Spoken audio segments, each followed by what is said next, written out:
So welcome everyone, this is our Masterclass Screenwriting Week 3, Documentary Treatments and Storytelling with documentary films. So thanks again for joining us. This is a 3-week masterclass, or sorry, 4 weeks. This is week 3 of 4.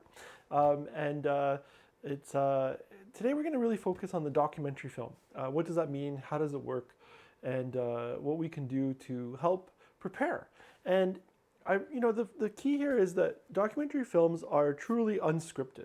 And that's what we want to, focus on and look at. But it's good to have an outline because just like with anything, even if you say you want to go wander into trails and go to the wilderness and hike, you still have a plan of where what you're trying to get to, and things will change.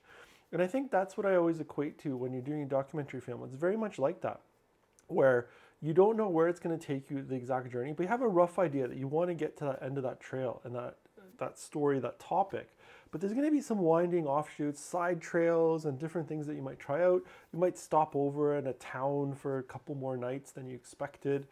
You might find some new things there, like some sort of a old art gallery or some treasures or a shop or a restaurant that you find, and all these fun things you'll find along the way that you didn't expect when you were preparing your trip. And that's the fun thing about when you do that kind of a hiking journey, a train type trip or things like that. Then when we talked about last week, when we were getting into scripts and the narrative storytelling, it's much more, you're writing and you decide where everything's going. You're the writer, you are everything. You decide where the story goes, how it unfolds, and so on. So it's very different than that kind of exploration and traveling by foot, going on, hiking, biking, train travel, versus something more like, you're a scheduled kind of bus tour that's, very precise, that it's going to start at 1, end somewhere at 3, at 4, it goes somewhere, and on and on and on, a very scheduled type of trip. And those are those kind of tour trips. So that's kind of a nice analogy I wanted to present of what the two areas are. So again, thanks for joining us. So again, this is week 3, and today we'll be looking at documentary treatments and story. So let's look at some of these things. The overview today, we'll look at factual versus fictional. And then we're going to look at documentary storytelling, what that means, documentary treatment writing, and I'll get into that. And there's a great way you can do it right in Final Draft, and I think it's an easy tool to use, but at the same time, the treatments can really be written in any kind of word processing software. So, but it's great if you already have Final Draft or using it with our Creator Space computers, that's fantastic as well. So what does that mean again? So I just want to thank all our partners in this project. We have the Canada Council for the Arts, and we have our 3 library partners where you can find the digital arts Creator Space computers. They're iMacs, and they're loaded with all the different software that we teach. And it includes Final Draft, so either 11 or 12. Not too many differences. There's just the newer versions. They put some new features every new version every year or so, and great software. It's there, and if you're following along at home or remotely, as you are right now, then you can access Final Draft mobile on iOS devices, so an iPhone or an iPad, and the same tools are available there. So, and then you can load that Final Draft into the Final Draft desktop on one of our iMacs. So our library partners, Blue Mountains Public Library, Collingwood Public Library, and the Wasaga Beach Public Library. So thanks again to all our partners for hosting our computers, and those will be there, indefinitely, which is really great. So we're really thankful that we can offer those computers to all our members of the library that from those library partners, so that they can keep accessing this software and equipment. Okay, so let's get right into this. Factual versus fictional, documentary storytelling, and then documentary treatment writing. That's what we're going to look at today. So here's something important. I think this is a great topic to get into. Factional versus fictional, aka reality television. A lot of times we think, okay, we're watching these reality TV shows and that they're actually like a documentary, that they're factual. But they're really more fictional than sometimes even a narrative, your favorite sitcom or drama is. There's a lot of writing, a lot of processes, predetermined kind of ideas of where the story's going to go. Oftentimes things are filmed after the fact to fill things in. So reality television, I really don't want to categorize it as a documentary exactly, what we're talking about today. I think it's its own different thing. So I'm not going to be really teaching how to get into writing for reality television. It's its own thing. But these are things you want to think about: factual versus fictional. So factual, based on facts, personal stories, actual events, and includes the people, experts, and stories from one or more perspectives. And I think that's important. So these are actual people, actual events. It could be historical, it could be contemporary, happening, unfolding. You usually release it after, so you could be following, let's say, a legal trial, and you're following that story, and then afterwards you'd release your documentary about it. You could be following. We did a documentary about the apple harvest in the Blue Mountains. So we're following the life of an apple from the winter to harvest in the fall.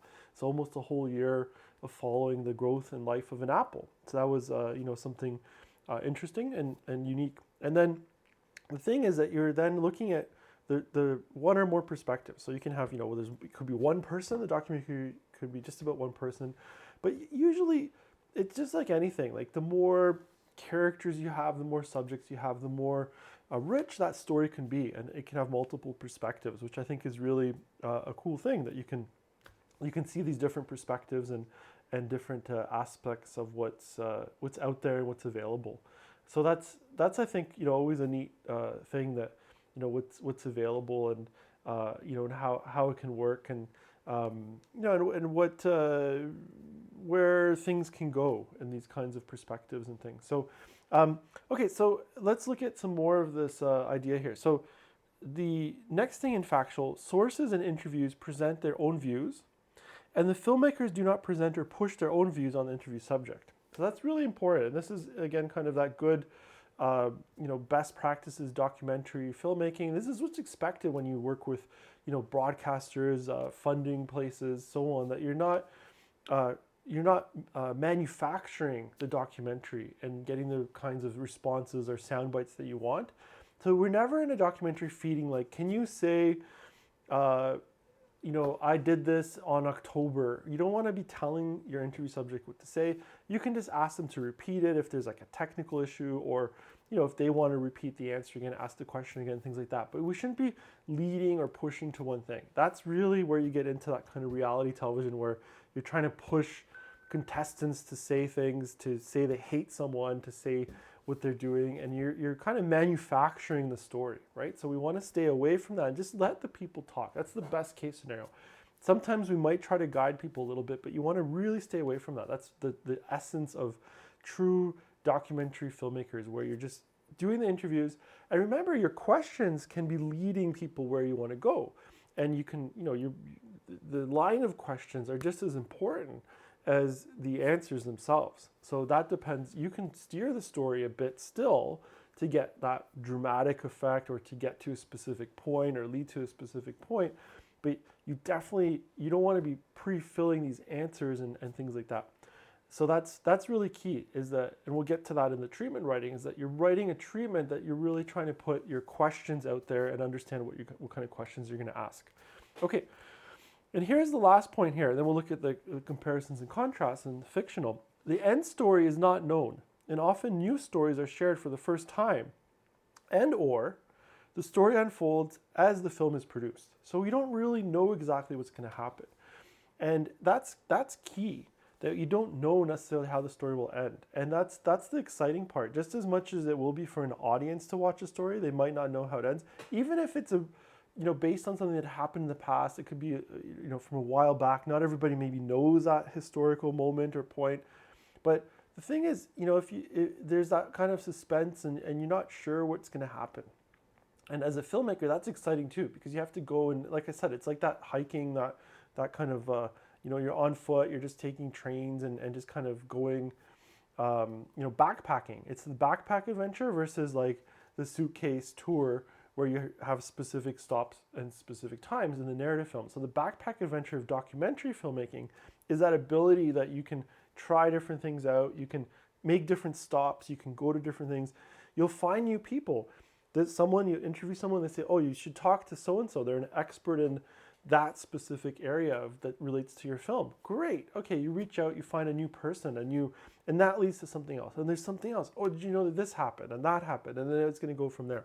So the treatment is really just kind of this initial blueprint, but it's very much a living document versus the script that, yes, there might be some revisions and stuff, but that's really written, it's locked, and then you go to make that film, and then the film might change, and there's adjustments and that kind of stuff in the production phase, but it's much more of a locked story. You really know your beginning, middle, and end. With the documentary, you just put a bit of an outline, like this is where I hope, this is what I think, and this is where I plan to take the story, but it doesn't necessarily mean it will exactly go to that exact time, those places, those people. You might decide that you're not even going to use one of the interviews, and then you totally change who your subjects are, and that's okay too. Because again, the documentary is a living, breathing work plan that it's a follow through. It gives you an idea of what generally the film is going to be about, but then you learn more as you go. And that's, I think, really, really key in this situation. So now let's look at the fictional side. So when you look at fictional and reality television, aka reality television. So fictional, in the fictional versus factual, and this word factual or documentary, the factual word is used a lot. So we'll see that like in awards, like, okay, factual television. But again, how much writing is involved? And this is the thing. So these are the differences here. So fictional reality television places real people into constructed situations, such as survival situations, renovation situations that are constructed, where someone is a renovation team just kind of descends on your house. This isn't a normal documentary situation where someone just decides that they're going to fix their house, and you're going to see how follow them through and how that works. There's like a team comes in, so it's about that team disrupting people, and there's going to do a certain thing. There's a certain structure. Same with that survival thing, like Survivor, one of those original reality television shows. You don't know what's going to happen, but again, there's contestants, they're fighting. You don't know what's going to happen week to week, but there's still kind of this idea of you choose specific contestants and you write specific things. You have challenges that are created. They're not just the contestants don't decide what their challenges will be. They're decided for them, and I think that's again the whole thing where you're constructed situations. And the filmmakers are deciding what you have to do as real people. We get into that fictional side, right? And it's a really different type of writing where you really can start going back into script writing. And I'm not saying one's good or bad. I just want to, really look at think about what we're doing as a documentary. And it's easy to go into that path of reality television, but I think it's very different than, a documentary where you're getting interviews, you're putting the story together, and you're seeing where things go.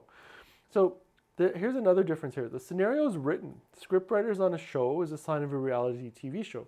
When you see a script writing team, multiple people sometimes, or story editors, there's a lot of that, then you start to get into that reality television where it's written. And a lot of times in reality television, interviewees are fed lines by the interviewers. And they could be, here, say this or say that. We need you to say this. Say that you're really scared of that challenge, because they want that soundbite. And that's where it kind of jumps the shark, as that expression goes, where you're moving from the documentary world where you're just letting people say, maybe they thought the challenge was ridiculous and stupid. That's their actual thought, but you don't maybe want that. So you're going to tell them that you were really scared and it was fun, and you feed them, and then they say it, right? And that's where you get into reality television. I'm saying this from experience, like working on these shows in the past. I have that experience. I've seen that, and I've witnessed that in editing, working with screenwriters to create reality television. Okay, so dramatic scenes, here's the last thing, are created through setups and are not naturally occurring. So again, that comes back to that, contest, the challenge, and things are constructed. We can also there could be sets that are constructed, like those kind of Big Brother shows and stuff like that. So constructed reality versus open, just, reality where, things can move and breathe.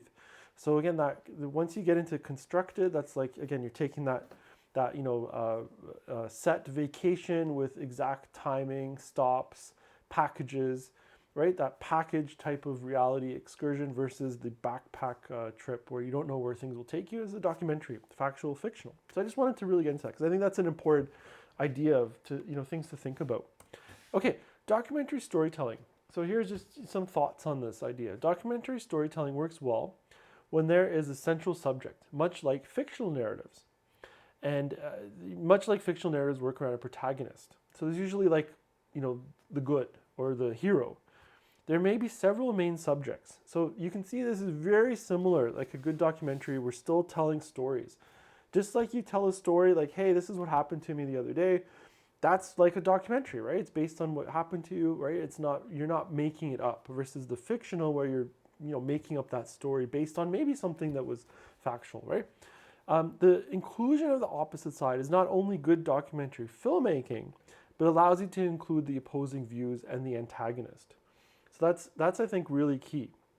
By showing the opposite side, it's not only just good documentary filmmaking, it truly allows you to include the opposing views, and that becomes what is the antagonist, right? So you have the one side, the other side. You're showing both sides. It could be the good, the evil, the protagonist, the antagonist.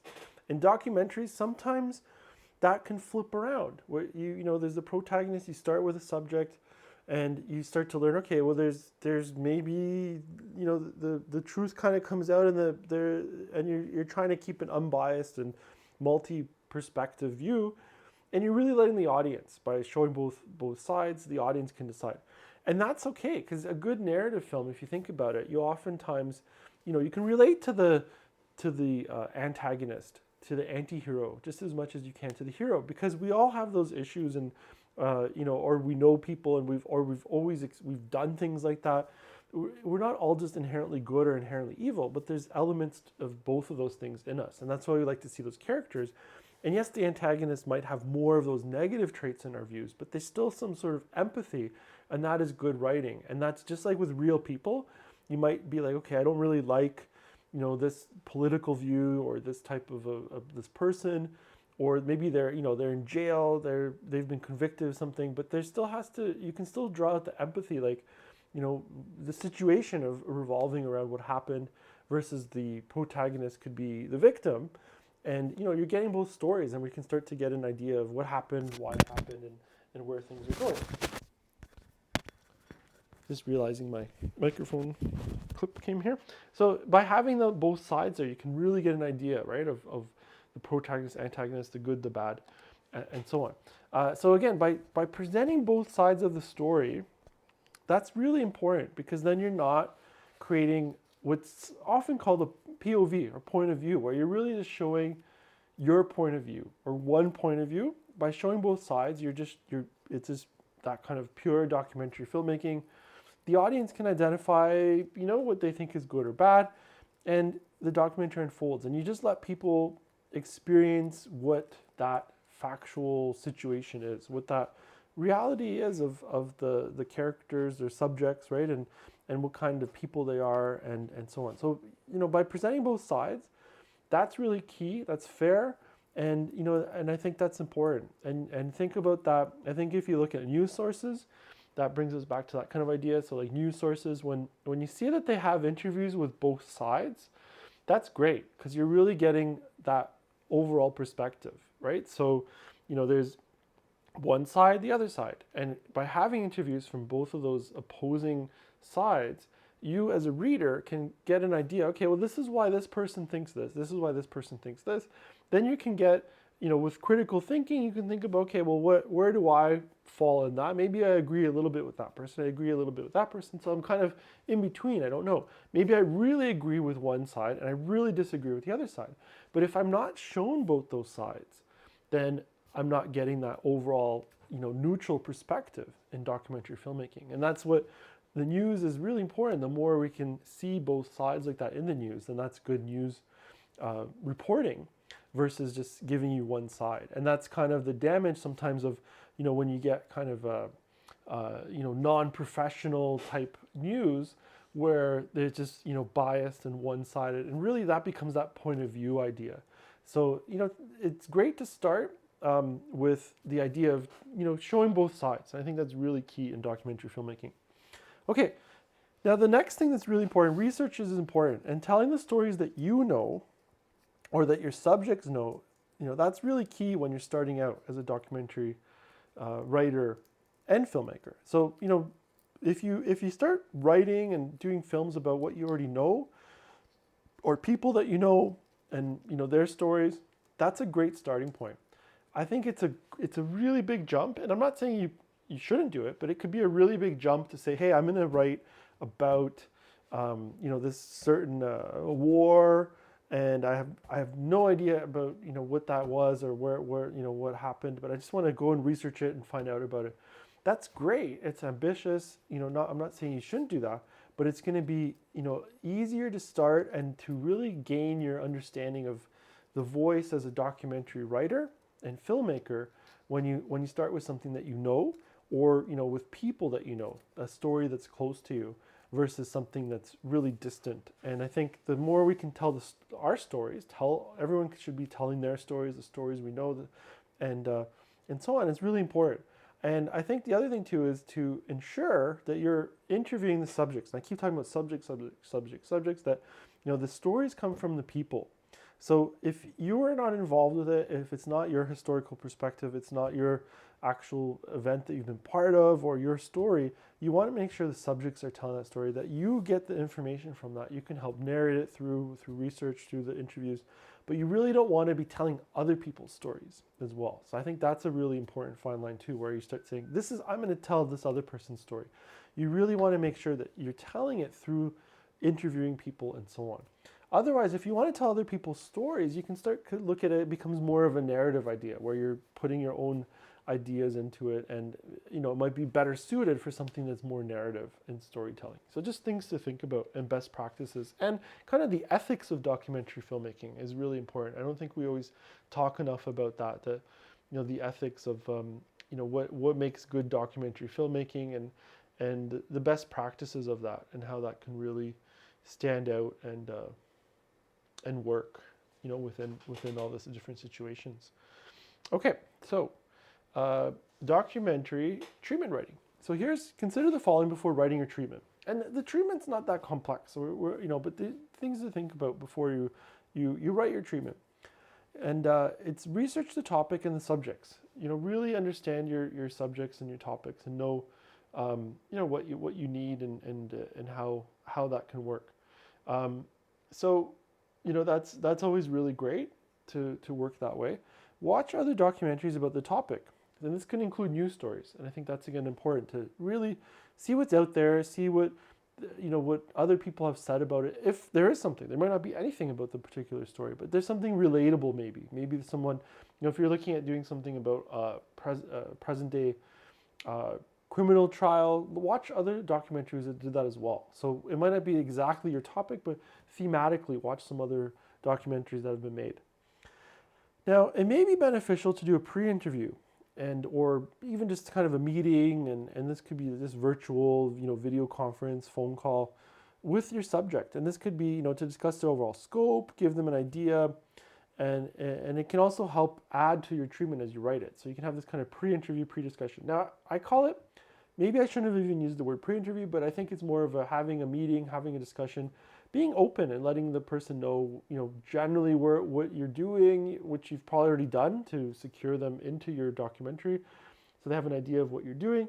And then the other thing is so that they know, what they might be expected to to answer from your questions, and then also you might get some more information from them right away. The key here is, what can be really bad is if you really get into a whole interview and you get this amazing interview done, but it's not recorded, right? So that pre-interview, that meeting, you want to keep it more of just a meeting and not really get into the answering of the questions, but just talk about maybe some of the things that they can think about. So I try to avoid giving the actual questions, but you want to have those ready in your treatment. So that's kind of a bit of a more complex thing to think about, but that could really help, that little bit of that pre-meeting, or try and reach out to people in part of your research to get more information on these particular subjects and topics. So that would be the things to consider before you're writing. Now, here's what the treatment writing consists of. And it's basically an outline and in paragraph form. So you're writing in paragraphs. Consider the hypothesis of your film. So this is the idea where it's more of like a science experiment versus a short story writing experience that a narrative film is more like. So this hypothesis, what's the overall concept of the story you wish to tell through the documentary, and through your research you should have a general idea that this topic X, this is roughly what happened. I hope to, look at where, like I said, with the apple, the story of the apple, exploring the beginning, middle, and end lifespan of apples from, seeds to trees to fruit to a final harvest, and the products that are made from the apples. So that could be the overall hypothesis, that you're just going to look at, how this works. And the hypothesis is that, right away, because it takes so long and it's a big, complex agricultural process, that it's complex, it's weather-based, right? So that was all part of the hypothesis, that we're going to show the struggles, the trials and tribulations, and how fragile and complex the agriculture of apple harvest and apple growing is. So then that's their first part. So get that hypothesis going. Then I suggest using 3 paragraphs at least. It's a great practice, because then you can use them as a beginning, middle, and end. So you write the 3 paragraphs, beginning, middle, and end, and then what you're doing in that treatment form in the documentary.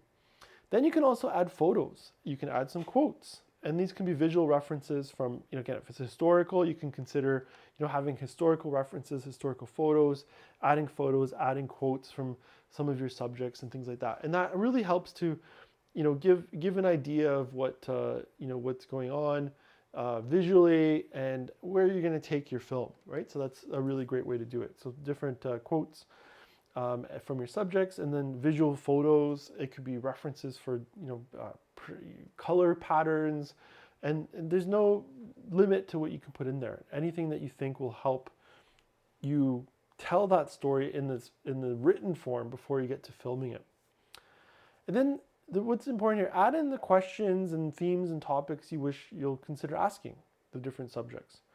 And you can have a list of tentative subjects, or kind of a general idea that you want to talk to someone, an expert in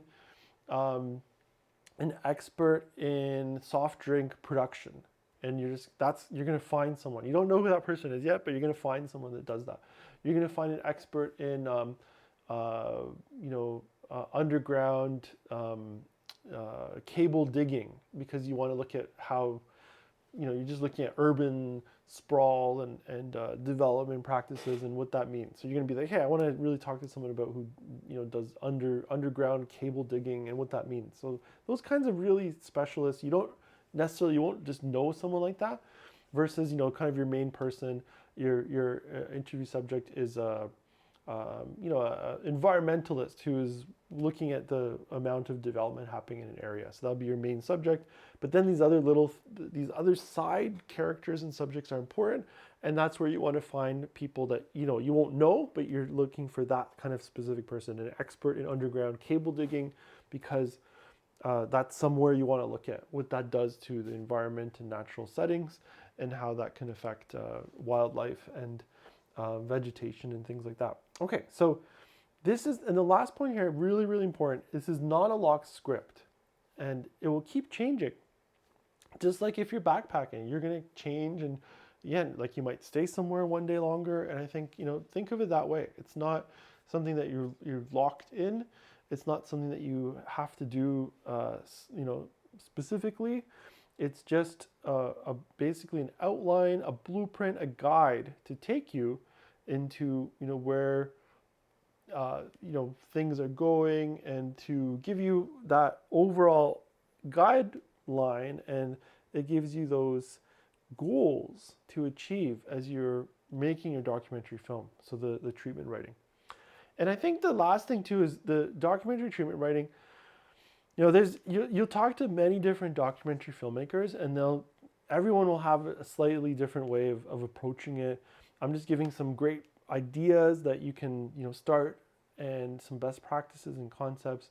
But you might find that you want to have pages and pages of photos, and just in words, and whatever can help you create that kind of idea, that blueprint of where you want your documentary to go. It could be headlines, words, newspaper clippings, photos, list of subjects, topics, themes, and kind of a rough structure.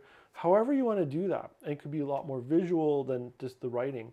That's okay. And I'm not saying there's only one way to do this. I'm just giving you an idea of, you can try, starting with a 3-paragraph type treatment. And that can work really well when you're doing a documentary.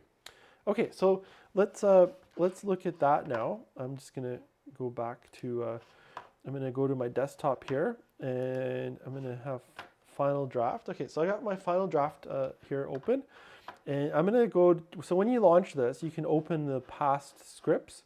And what I'm gonna do is go here, and what this is this is choose a template. Okay, and then from here, if you go all the way to text, so script is gonna be your screenplay, that's what we did last time, different screenplays. Then I'm gonna go to text. And text, it gives you a bunch of really cool ideas too. So, you can use this software for writing a novel. You can use it for a manuscript, text document, text outline. And I'm gonna go to treatment. And I'm gonna say, it's a sample treatment for book, story, or script. I'm gonna say, yes, let's do that. Okay, and here is a treatment. And you can see it's just 2 pages, and this is like for a whole script, right? So this is a sample treatment, and it's just paragraphs, right? So that's the whole idea here. So let's go full screen here with so this is the Final Draft window. So if you're in this treatment mode, I can decide how big you want this right here. So I'm going to go a little bit bigger. Okay, so I can say and you can just replace these paragraphs. So I can say apple harvest by Tom Strenad. And then you just start writing, right? So Apple Harvest is a short documentary film, right? And you fill it in, that explores the story of the apple.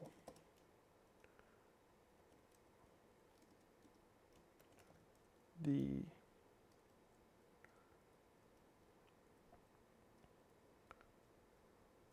apple is shown in all its complexities, from seed to tree to farming,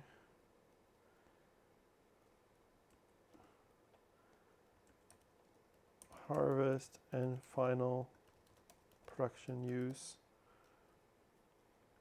The challenges facing the modern farmer will be shown, farmer will be captured over a year. Okay, so that gives us that first idea of the hypothesis, that it's complex. And I'm not really coming to full conclusions. It's just, I'm suspecting even when we just started the film, that there's going to be a lot of challenges facing the modern farmer, the apple, and so on. Interviews with farmers,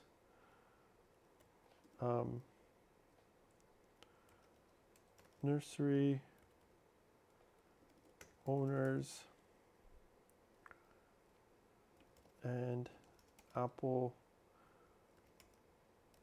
producers.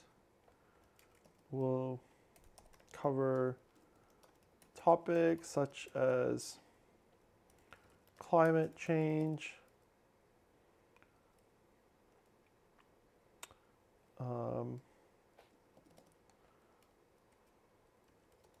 labor shortages,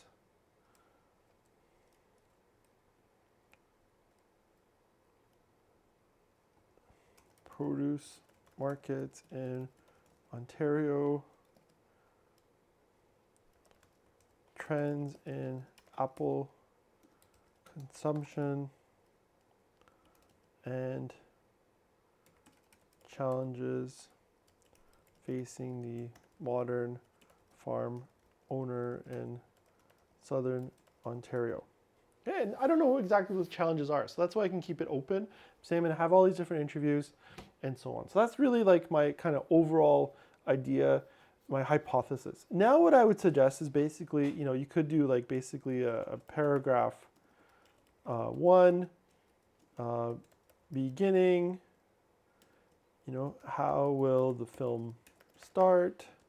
And this is, you can just start writing it this way and figure out, okay, I'm not sure what this all means. What is the turning point for Apple growth?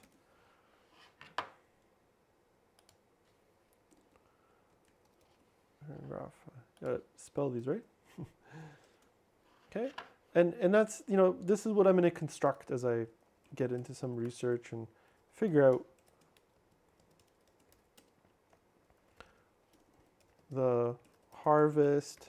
Will the apples make it and be picked successfully? That kind of idea. How did the film start?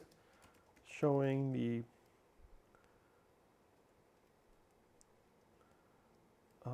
winter thaw and frost issues in early spring. Will the apple trees bud? These kinds of ideas. So you can do it like in questions. I like to kind of go that way, like just questions I'm asking myself. What do I expect to see? What may or may not happen, and how that can work. So these kinds of questions I think are really important. What is the turning point for Apple growth? Does it start to? Do we get into? The Apple.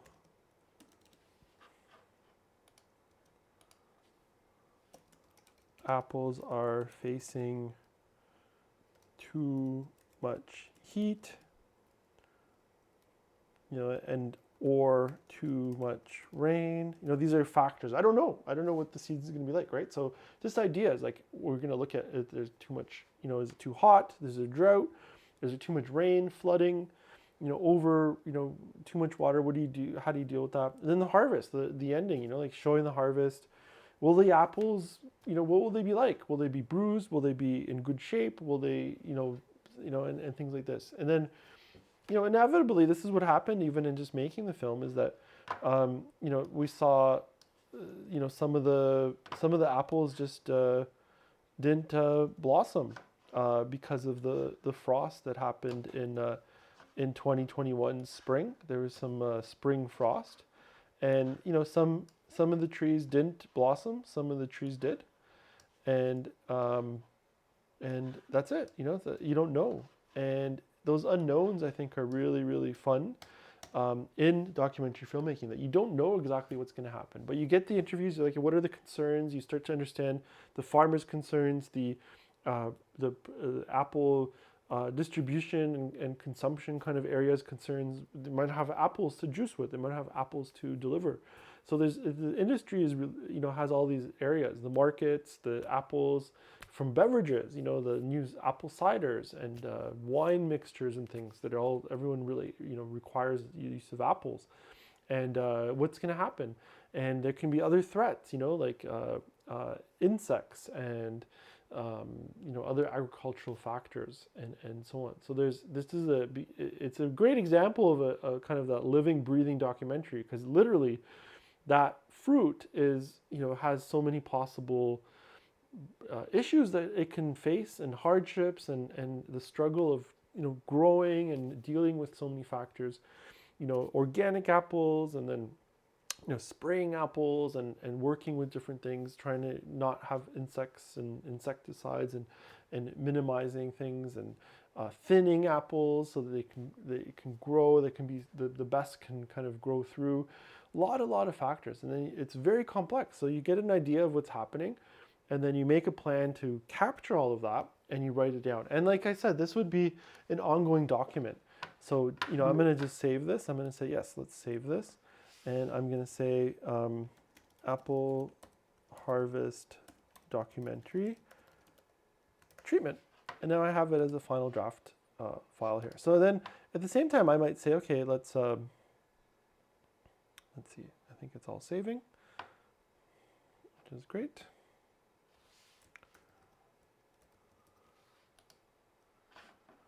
Perfect. So that's it. So that's saved, and I have my treatment.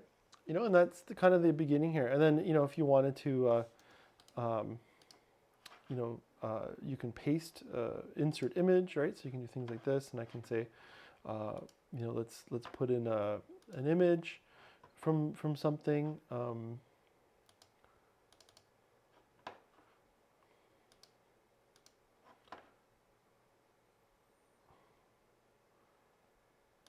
Let's see if I have something here. So photos for publisher.